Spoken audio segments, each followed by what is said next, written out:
கிறிஸ்துவுக்குள் அன்பான தேவனுடைய பிள்ளைகளை ஆண்டவரும் உலக இரட்சகருமான இயேசு கிறிஸ்து வினையிட்ட நாமத்தினால உங்கள் எல்லாரையும் வாழ்த்தி ஆசீர்வதிக்கிறேன். இந்த டிசம்பர் மாதம் 18ஆம் தேதி மங்கள வார்த்தை நிகழ்ச்சி மூலமாக உங்களை நேரடியாக உங்கள் வீடுகளில் சந்திக்கிறது எனக்கு ரொம்ப சந்தோஷம். கர்த்தர் உங்களை ஆசீர்வதிப்பாராக.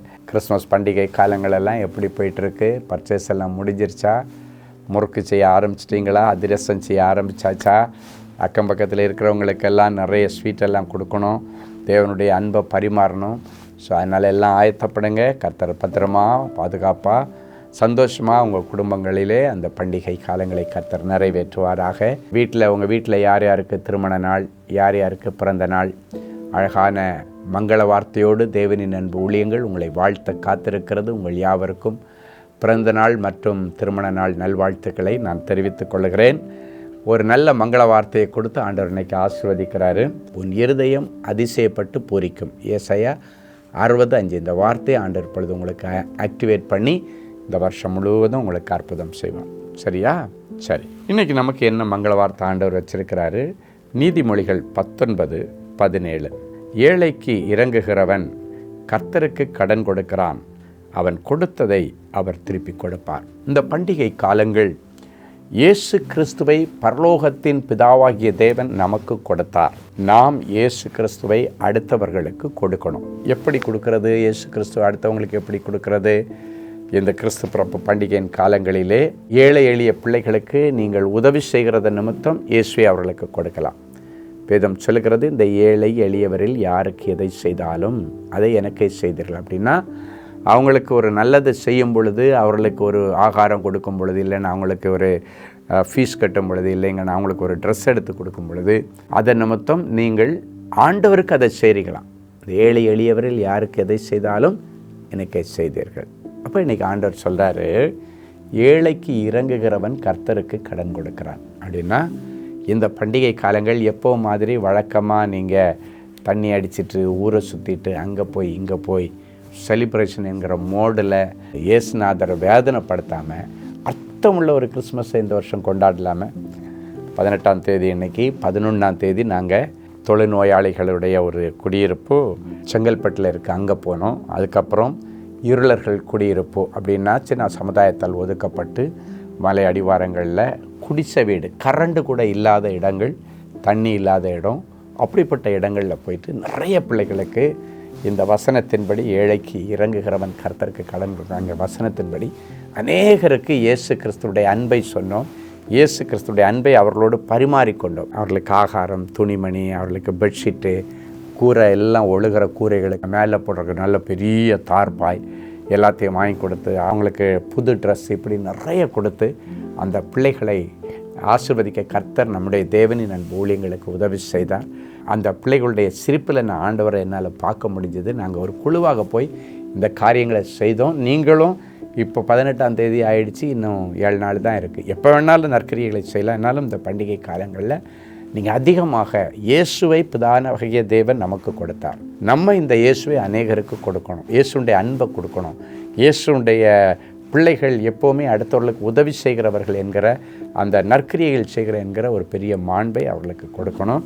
ஸோ இன்றைக்கி உங்கள் குடும்பத்தில் யார் கஷ்டப்படுறாங்களோ, அக்கம் பக்கத்தில் யார் கஷ்டப்படுறாங்க, இல்லைன்னா உங்களுக்கு தெரிஞ்ச யாரோ ஒரு ஊரில் இதே மாதிரி ஒரு கிராமத்தை நீங்கள் தத்தெடுத்து அவங்களுக்கு தேவையானதெல்லாம் செய்தீங்கன்னா அது உங்களுக்கு பெரிய ஆசீர்வாதம். அதுதான் அர்த்தமுள்ள கிறிஸ்மஸ்.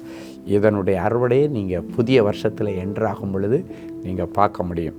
ஒரு முறை ஒரு கணவன் மனைவி 2 பேரும் என்னை பார்க்க வந்திருந்தாங்க. அப்பொழுது அவங்களுக்கு பல வருஷமாக எது எடுத்தாலும் தோல்வி. திருமணம் ஆச்சு, ஆனால் ஒரு நிரந்தரமான வேலை இல்லை.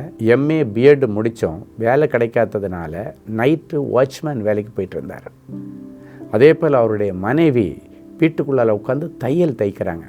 அந்த வருமானம் அவங்களுக்கு பத்தலை, ஆனாலும் அதில் கொஞ்சம் கொஞ்சமாக சேர்த்து வச்சுட்டு சேரிட்டி, நான் நினைக்கிறேன் அந்த டைமில் ஒரு பெரிய ஃப்ளட்டு வந்துன்னு நினைக்கிறேன். அந்த நேரங்களில் எங்களுடைய அலுவலகத்தில் ஒரு நல்ல தொகையை கொண்டு கொடுத்து இந்த ஃப்ளட்டில் பாதிக்கப்பட்ட ஜனங்களுக்கு நீங்கள் செய்யுங்க, எங்களுக்கே கஷ்டம்தான், ஆனாலும் நாங்கள் என்னமோ இந்த ஜனங்களுக்கு எங்களால் போய் செய்ய முடியலை, நீங்கள் அந்த சரியான இடங்களை தெரிஞ்செடுத்து நீங்கள் கொடுக்குறத நாங்கள் பார்க்குறோம், அதனால் நீங்கள் கரெக்டான ஜனங்களுக்கு அதை கொண்டு சேர்க்குறத பார்க்குறதுனால நாங்கள் உங்கள் மூலமாக இதை செய்கிறேன்னு சொல்லிட்டு ஒரு நல்ல தொகை எங்ககிட்ட கொடுத்தாங்க. நாங்கள் நிறைய பொருட்கள் எல்லாம் இழந்து தெருவில் நின்ற பிள்ளைகளுக்கு நாங்கள் போய் செய்தோம்.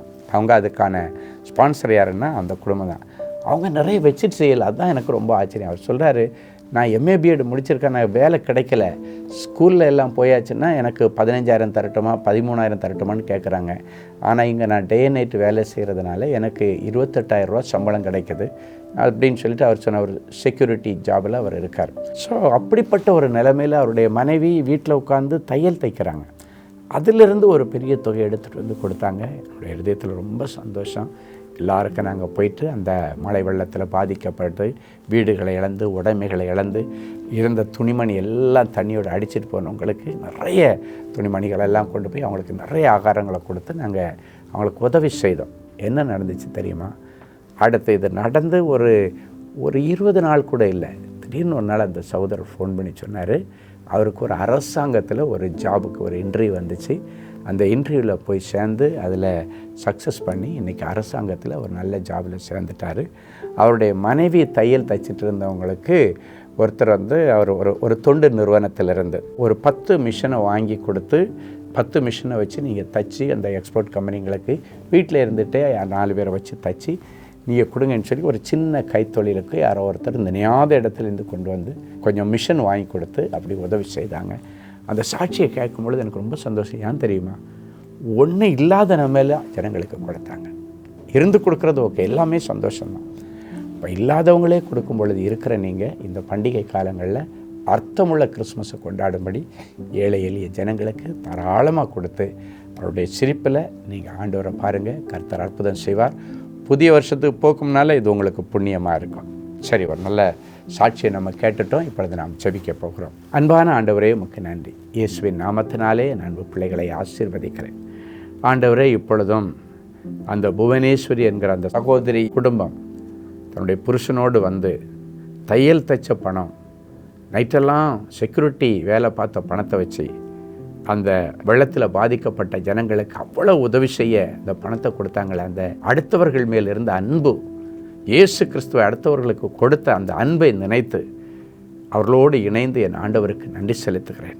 இந்த வருஷம் இந்த பண்டிகை காலங்களில் இது மாதிரி நிறைய உதவிகளை செய்து தங்கள் குடும்பங்களுக்கு புண்ணியங்களை சேர்த்து கொள்ள கர்த்தர் அவர்களுக்கு அனுக்கிரகம். தடைகளை உடைச்சி ஜெபிக்கிறோம்.